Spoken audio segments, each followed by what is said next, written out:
Hey, welcome. So today, we're diving into a really big question. With all the different crises facing us, is it possible there's just one single thing at the root of it all? We're going to explore a really fascinating philosophical diagnosis that tries to connect the dots between everything from ecological collapse to that feeling of spiritual emptiness. Let's get into it. You see the headlines every single day, right? We're constantly hearing these warnings about ecological collapse. And we know we're burning through our natural resources at a crazy pace. Then there's the whole constant, simmering threat of nuclear proliferation that's always in the background.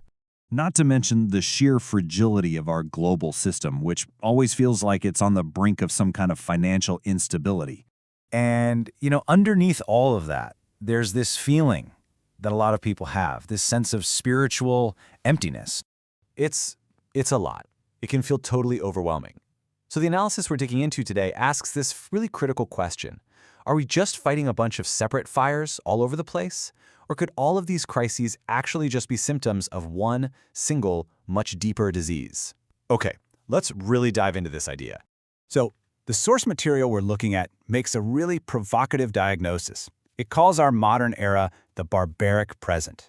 And look, this isn't about, a lack of iPhones or technology. The argument is that our super advanced society is actually operating on a set of principles that are fundamentally barbaric. So, what does it mean by present-day barbarism? Well, it's defined here as the state we're in where humanity has kind of lost its connection to its own innate wisdom. And to fill that gap, what do? We rely on rigid, dogmatic beliefs. We get caught up in hero worship, and we end up seeing the world through this really narrow, self-serving lens. And you can see this barbarism pop up in four main ways.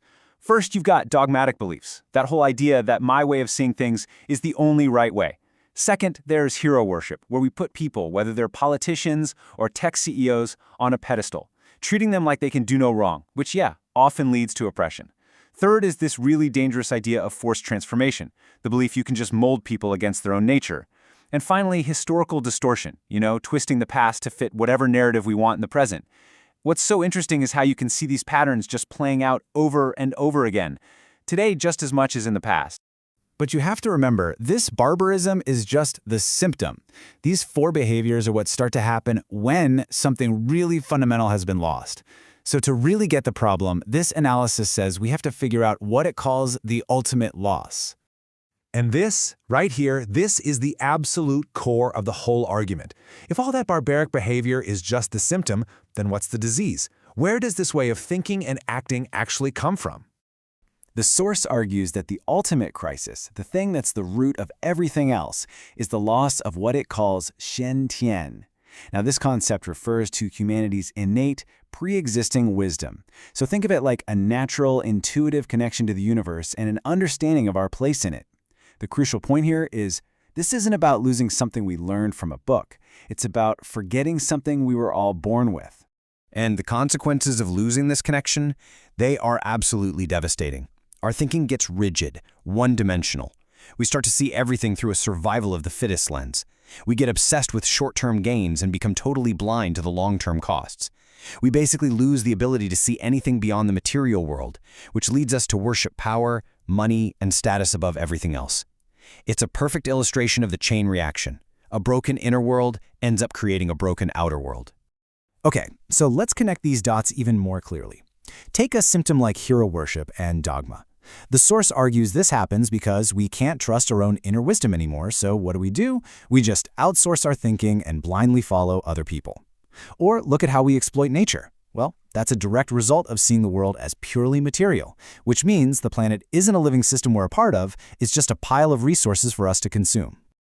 This is a pretty grim diagnosis, which obviously leads to some really serious questions about what happens next. So given all this, what's the prognosis for humanity? Now, this analysis doesn't really offer any easy answers. Instead, it just leaves us with these incredibly powerful, open-ended questions. The first one is this. If this diagnosis is actually correct, if we've really lost our inner compass, can we ever truly cooperate and find a way forward together? Or are we just doomed to repeat the past? Will there ever be power-hungry groups driven by these rigid, dogmatic beliefs who rise up and just try to dominate everybody else?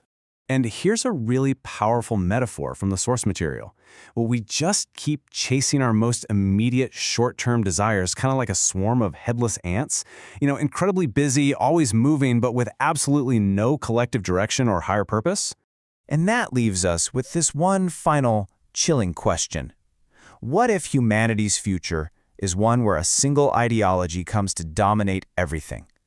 That is a truly terrifying thought. It's a profound idea to end on, one that really forces us to consider that maybe, just maybe, the greatest crisis we face isn't out there in the world, but inside ourselves.